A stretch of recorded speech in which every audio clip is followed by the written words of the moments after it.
Bien, parlons du contrôle technique, parlons du kilométrage trafiqué, parlons des voitures d'occasion. Vous avez peut-être acheté une voiture d'occasion, vous avez eu une mauvaise surprise, ça arrive.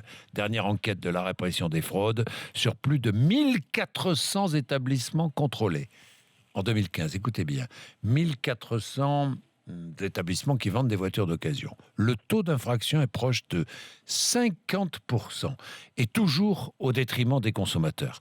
C'est pas vraiment rassurant quand on sait que plus de 5 millions de véhicules d'occasion se sont vendus l'an dernier, 3 fois plus que des véhicules neufs. Alors comment se prémunir contre certaines arnaques? Juliette Droz et Cécile Coste sont allées demander à un vendeur de véhicules d'occasion.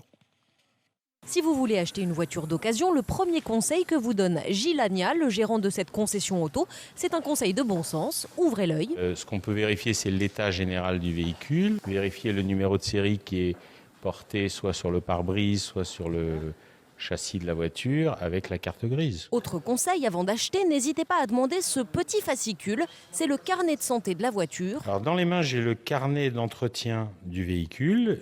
On va vérifier si on a bien des révisions qui ont été faites. Des fois, il y a des trous dans les carnets d'entretien.